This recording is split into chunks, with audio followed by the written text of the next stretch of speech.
ADR. Promoting dialogue. It's midday in Dakar, 1 p.m. in Abuja. Good afternoon, and many thanks for staying tuned to us. Trade promotion and sustainable. Good afternoon, and many thanks for staying tuned to West Africa Democracy Radio, broadcasting on 94.9 FM and around the world on wadr.org. Welcome to Newslink. Here are the top stories. The second edition of the Gambia-Senegal Economic Trade and Investment Forum gets underway in Banjul. Ghana's Electoral Commission is unable to uphold the outcome of parliamentary result of 9 constituencies, citing irregularities. In the view of the Commission, upholding such unlawful collations and declarations will set a bad precedent for our country and set us back to the dark days. I don't believe that as a country, this is where we should want to go.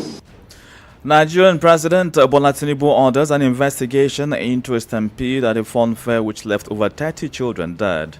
The security agencies said they were not contacted. That queen should turn in herself to the police immediately. And health workers across Liberia stage a go-slow protest in demand for improved salaries and better working conditions. Please stay tuned for details of these stories and more. Here is Abdullahi Hassan with Newslink.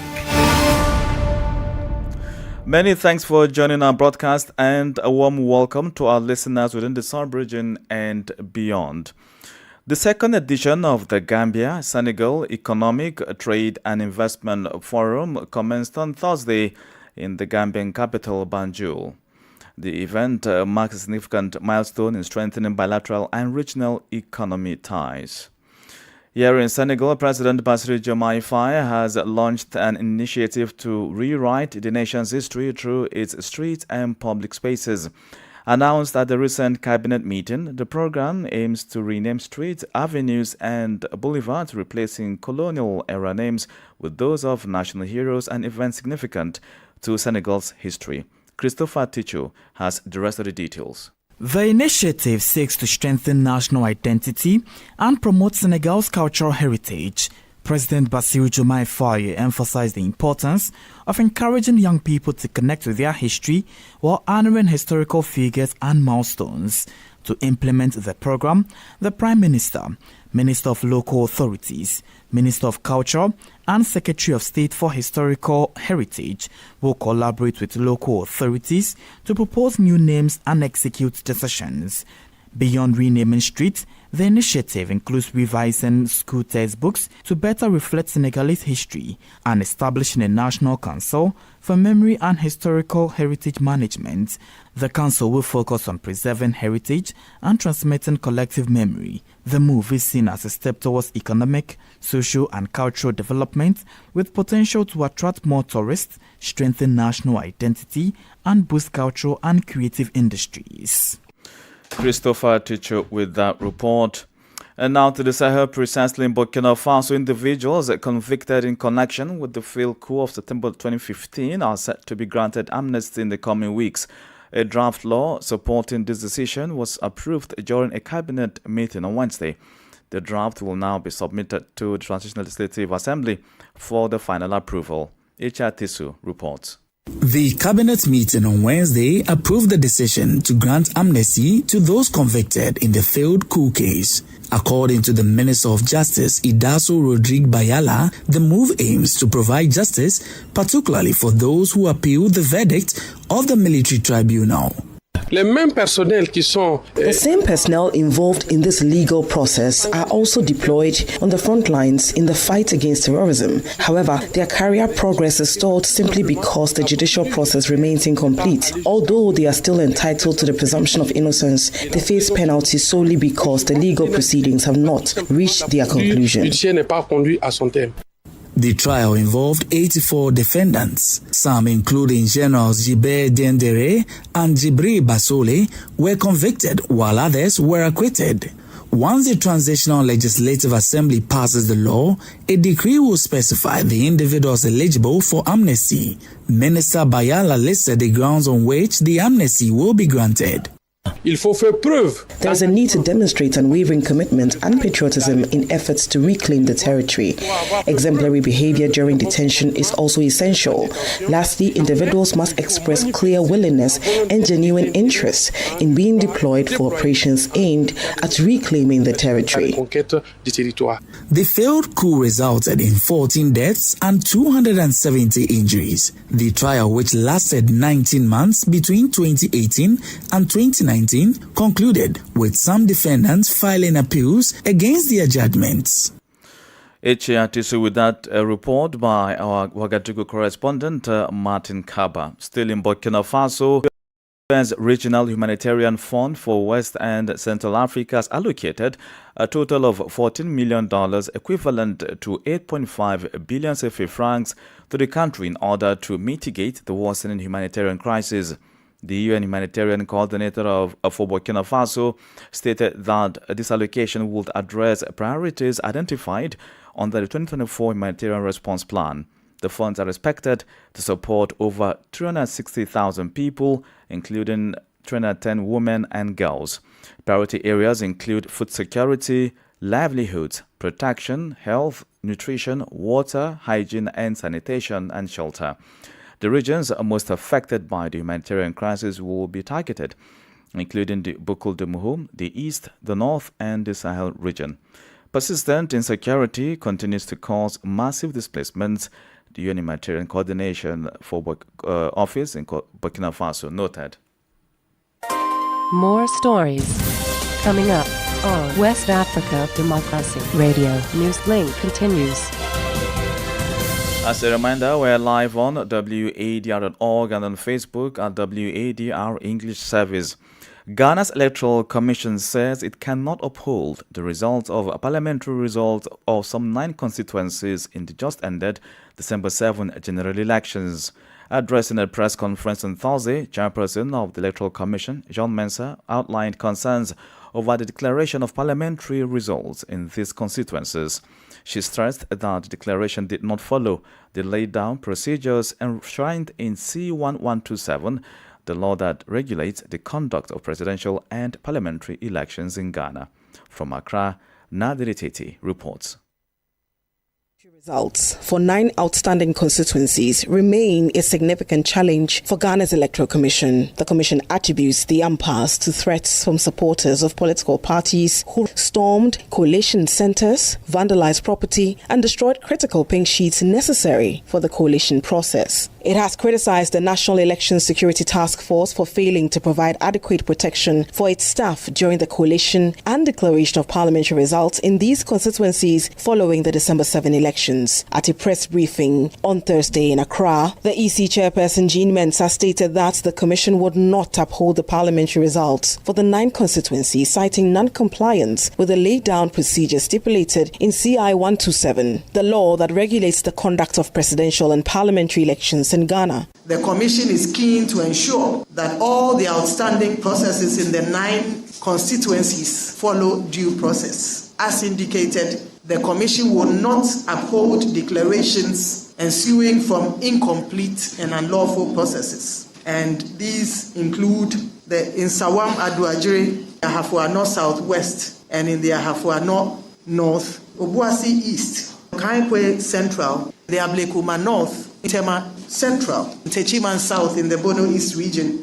In Domi Kwabenya, what it implies is that anyone who has force or might can take over a coalition process and declare himself or herself as a member of parliament or a president. As a country, we should not go down that slippery slope. She emphasized that validating such results would set a dangerous precedent for Ghana's democratic integrity. Jean Mensah further appealed to President Nana Addo Dankwa Akufo-Addo, President-elect John Dramani Mahama, and the head of the National Election Security Task Force, Dr. George Ekufu-Dampare, to intervene in the impasse. She called for their support to resolve the stalemate and enable the completion of the 2024 general elections. For WADR, Nadiri Tete, Accra. To Nigeria now, where President Bola Ahmed Tinubu has ordered an investigation into a tragic stampede at the Children's Christmas Fun Fair in Ibadan, Oyo State, which claimed the lives of over 30 children and left many others injured. From Abuja, Usman Umar reports. The Oyo State Police Command confirmed on Thursday that 35 children lost their lives in the tragedy which occurred on Wednesday. The stampede unfolded during what was meant to be a festive event for families. Deputy Governor Bayo Lawal visited the scene and some of the injured victims, describing the incident as heartbreaking. He directed the immediate arrest of individuals involved in organizing the fun fair. The security agencies said they were not contacted. That queen should turn in herself to the police immediately.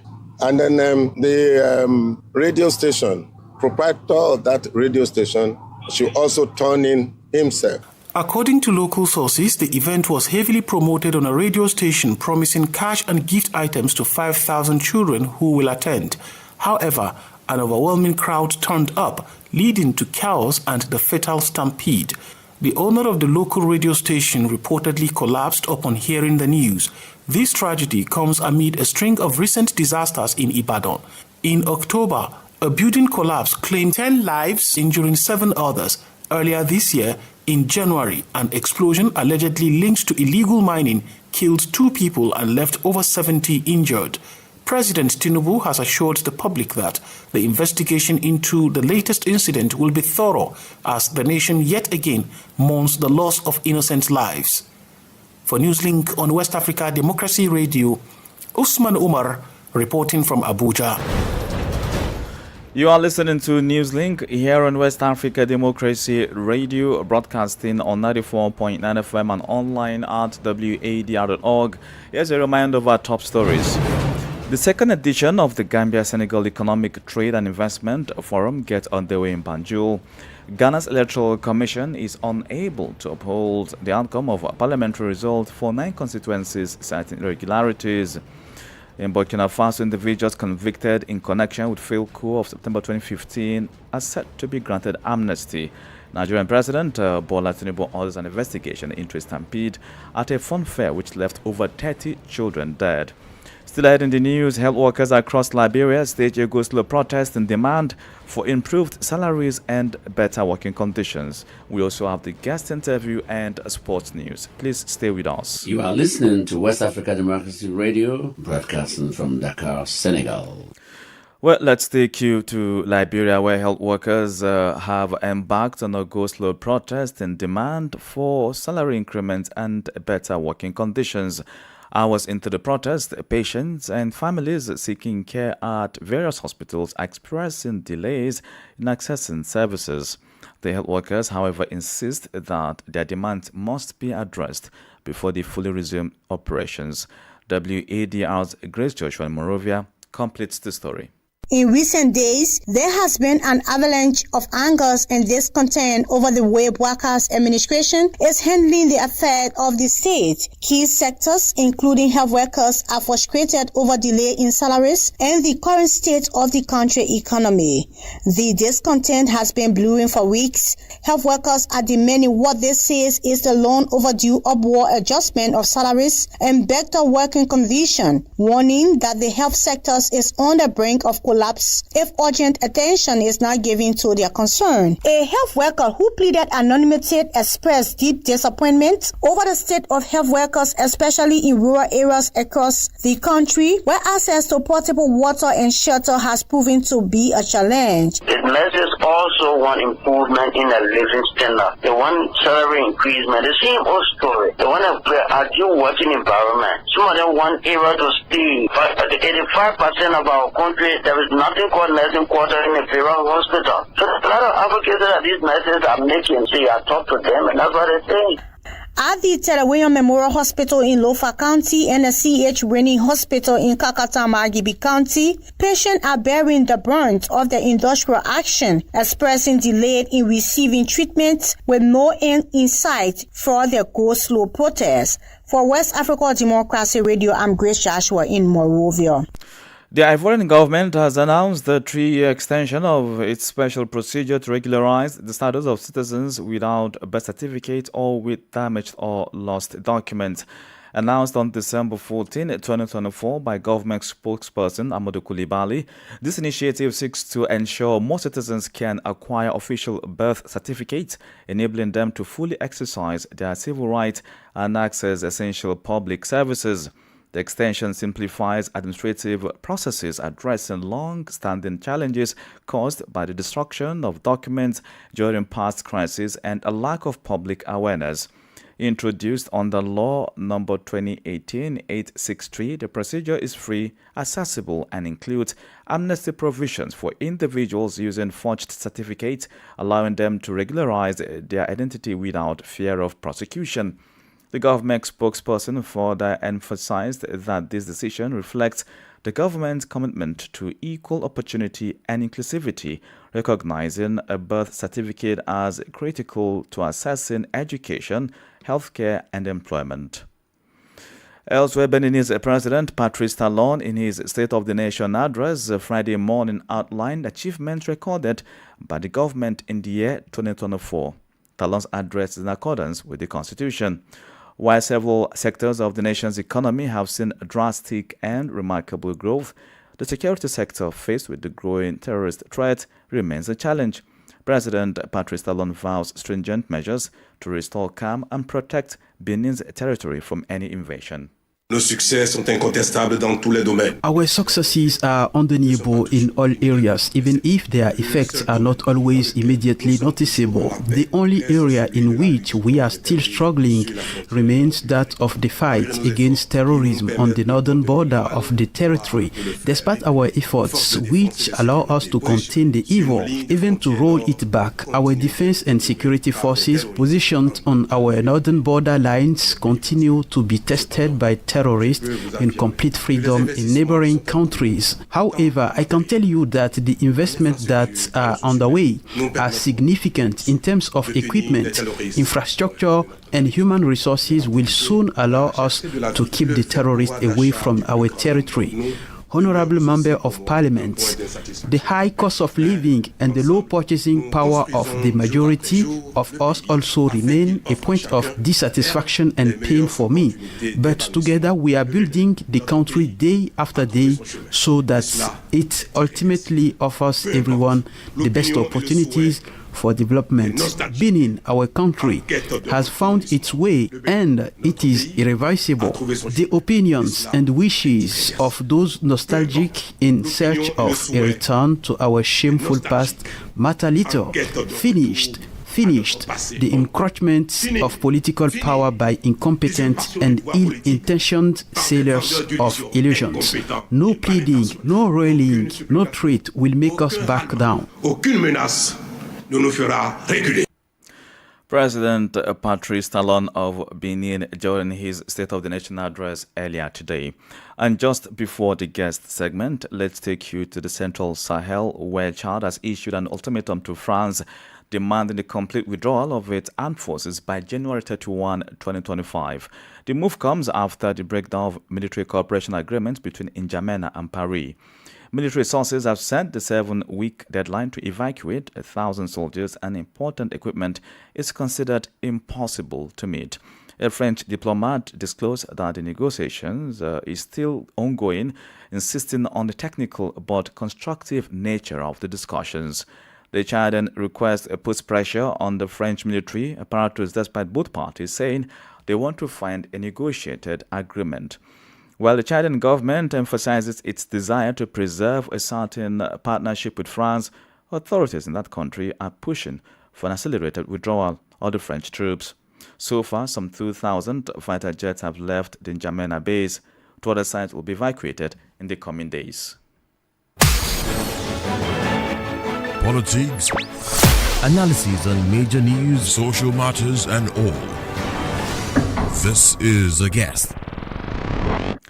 Our guest is a Ghanaian lawyer and media personality, Samson Ayeni, who shares his thought on Ghana's Electoral Commission's inability to uphold the outcomes of the election result in some 9 constituencies. According to him, in accordance with CI 127, which regulates elections, the Electoral Commission does not have the power to seize election outcomes unless the Supreme Court. His comment comes at the back of the EC's press conference stating that it cannot uphold the result of 9 constituencies due to irregularities. Lawyer Samson Ayeni is our guest. My point of law, which is already known out there in the public, is that governing parties demand that for those constituencies where the coalition did not happen, and so still has not yet happened, the Electoral Commission should continue and ensure the coalition happens so that there can be a declaration.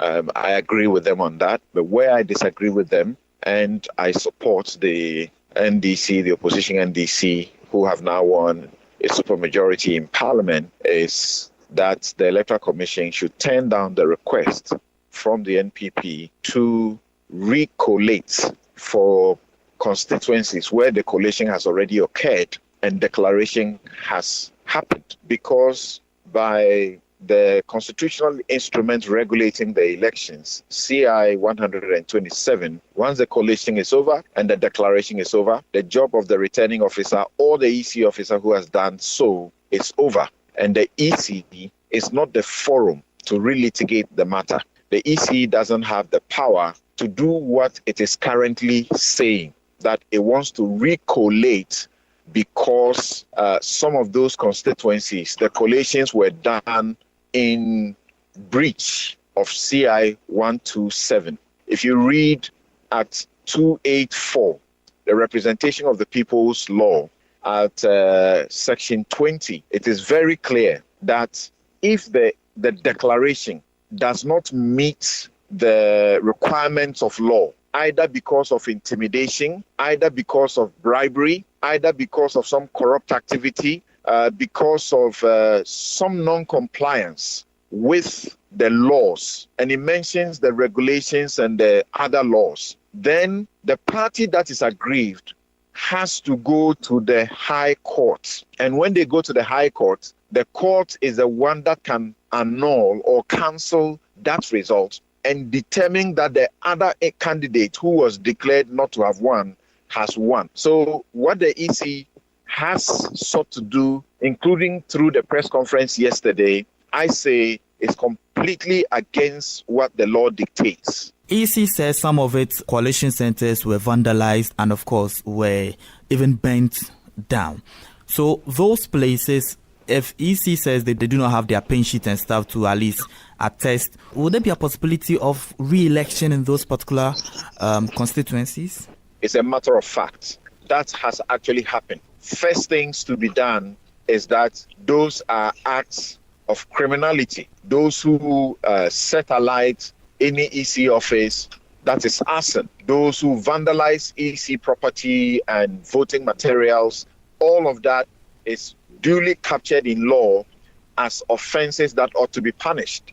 So that should happen. And second, if the EC, I've not heard the EC say yet, but if the EC says that in those places, they don't have the collation and summary forms or sheets, and so it will become difficult for them to be able to do a collation, then of course, eventually, you can foresee that there will be reruns. But as we speak, the EC has not said that it is unable to do the collation at any place. Remember that the results are declared at the polling stations, and then the polling station sheets or pink sheets are brought to the collation center for there to be a summary. So the ballot boxes that you have seen burnt, the ballot papers that you have seen, catch fire, actually immaterial, because it doesn't do anything to the figures that have already been recorded on the summary sheets and so on. And most of them actually have them in soft. And I've heard that being said over and again. Samson Ayeni is a Ghanaian lawyer and media personality. For news and updates in the sporting world, let's join Sankule Janko.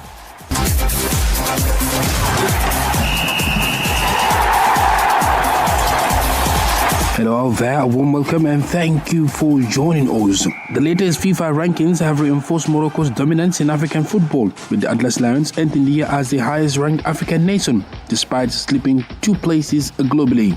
While Morocco retained their continental crown, Angola emerged as the standout story of the year, achieving a record-breaking rise of 32 places to secure 85th position globally. Senegal, Africa's second-best team, holds firm in the 17th place worldwide, while Egypt, Algeria and Nigeria secure their places in the top 5. The FIFA December rankings, the final list for 2024, saw minimal changes across Africa due to lack of international fixtures in December. Yet they provide a moment to reflect on the fluctuating fortunes of African football nations throughout the year. As the countdown to 2025 Africa Cup of Nations in Morocco begins, the rankings underscore the competitive balance in African football and the growing inspiration of teams across the continent. The top 10 FIFA ranking teams in Africa for December are as follows. Morocco sits top of the rankings. Senegal comes in second place. Egypt 3rd. Algeria 4th. Nigeria 5th. Ivory Coast 6th. Cameroon 7th. Mali 8th. Tunisia 9, and South Africa completes the top 10 ranked teams in Africa. And that's it for sports. It's back to you. Sports was brought to you by Sankule Janko. And that's how we come to the end of this edition of Newslink here on West Africa Democracy Radio, broadcasting from Dakar, Senegal. Thank you for listening, and many thanks to Krista Mukidi and Maojo Juve for the technical assistance. Do interact with us via social media platforms, X, formerly Twitter, Instagram at WADR News, and on Facebook, WADR English Service, and stream live on WADR.org. Do join Alpha Abubakar at the top of the hour of 1 p.m. for the second edition of our comprehensive news package in French, Info chez vous. I'm Abdullahi Hassan. Good afternoon. And many thanks to you for listening to Newslink via Hot 104.3 FM, Newmi FM 94.0, Hilltop Radio 104.7 FM, and Veritas Radio 102.9 in Banjul, the Gambia. We also appreciate our listeners in Liberia